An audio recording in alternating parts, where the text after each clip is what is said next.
Hey guy, or girl, person, is the points plug. And, well, you know who I am.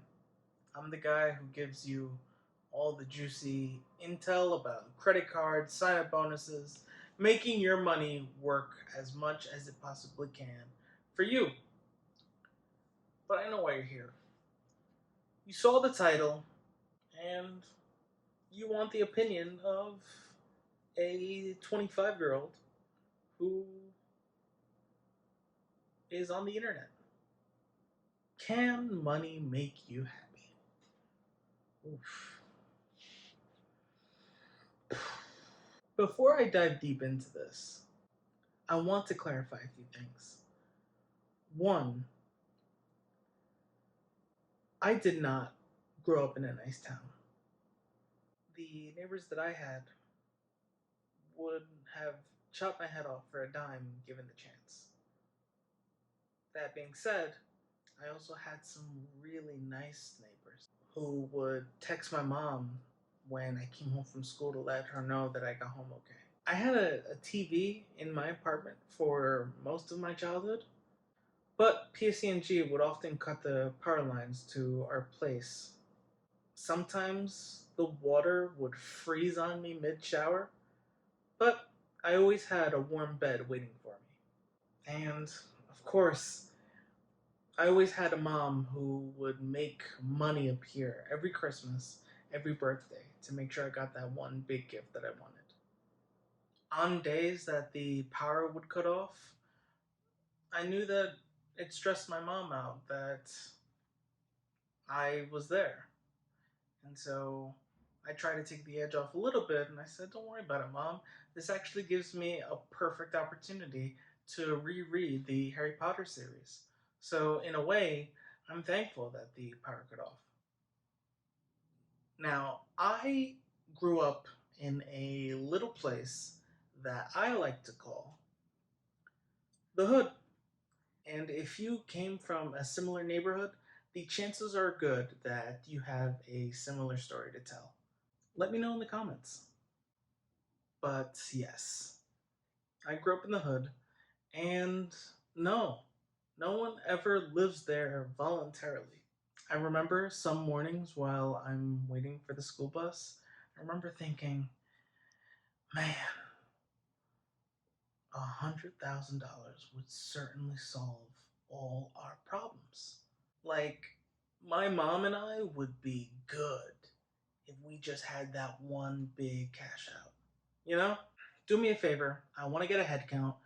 Uh, like this video if you ever had a similar thought to that one. If one large cash out would make you, your loved ones, happy.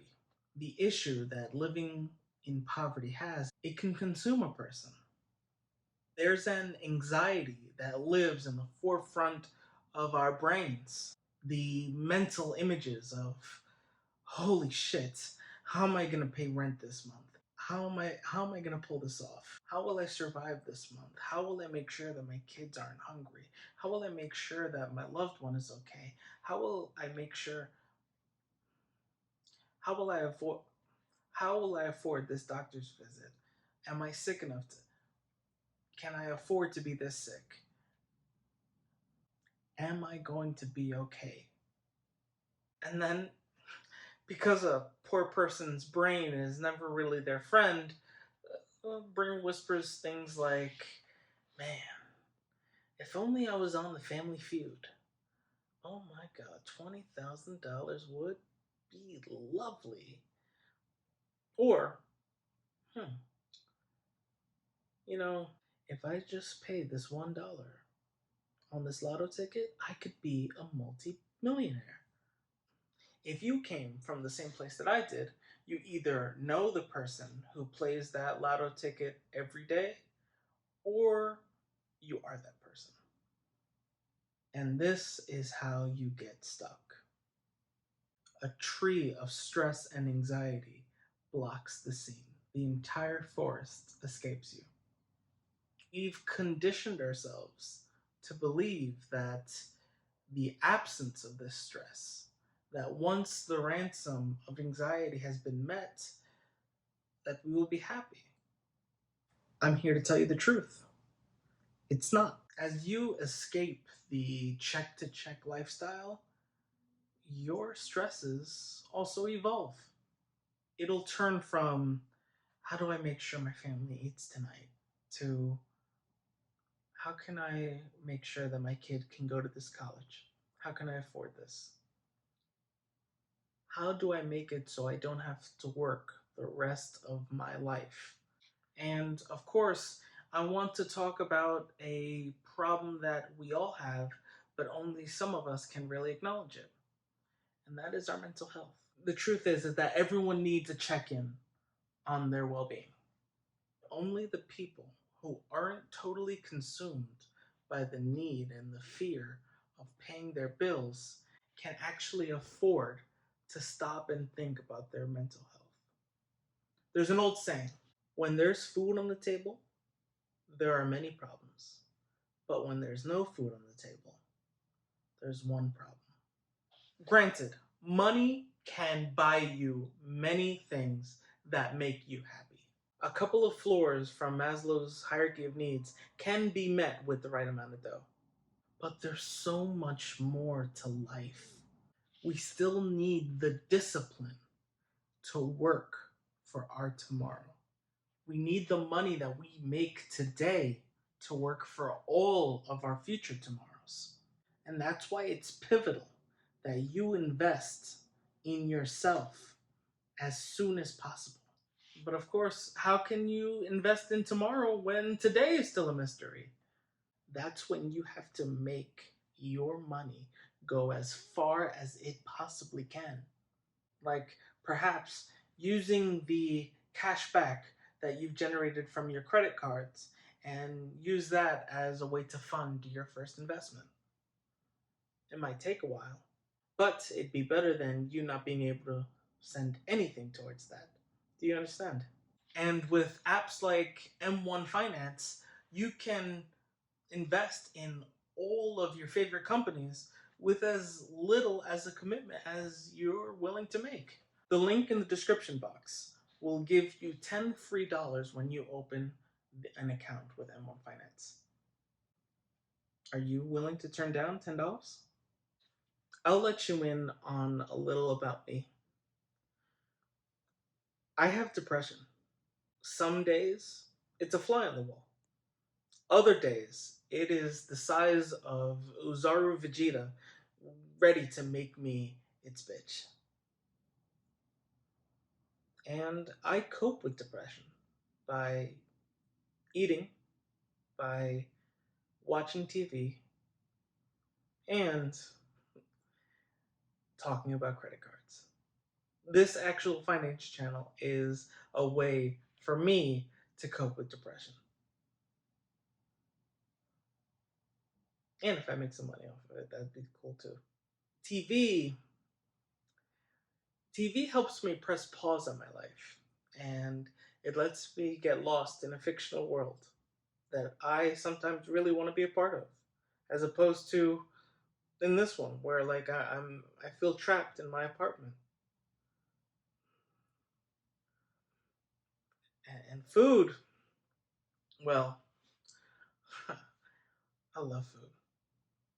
I'll never forget when I was in Children's Hospital.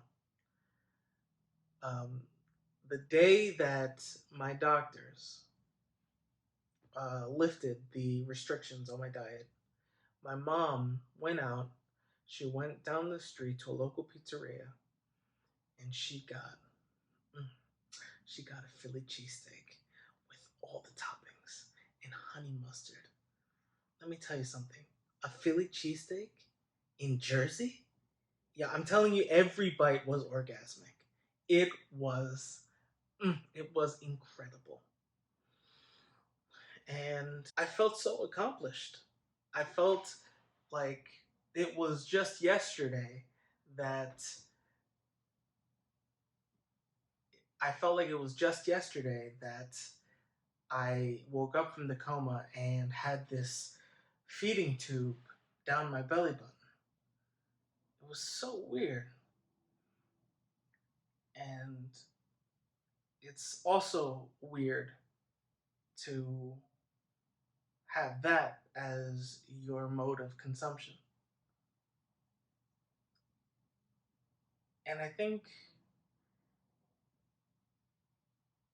eating's been important to me ever since. No, that's a lie because eating's always been important, but like I really, really learned what eating value was after that.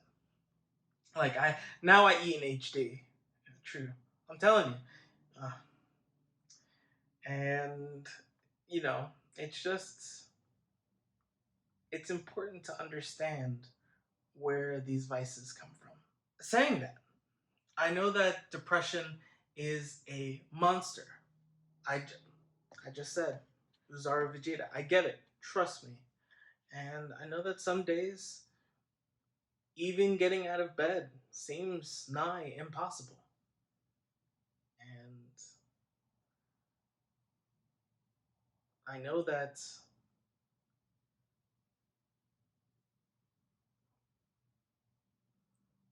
know that it just seems like it's the end of the world anyway. And that you should just say, F it. Let me just order Domino's. But I I know these feelings are seductive. I know that they can seem overpowering, but you need to think about the future. The long fight still has to be accounted for. Going grocery shopping will stretch your money far more than the dollar menu can. And, you know, if you use the right credit card, that'll help you too. I don't want you thinking that the absence of financial stress is the key to happiness. It's not.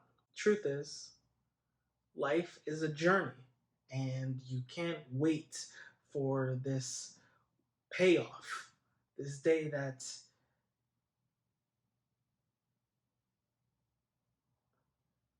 you can't wait for this day that,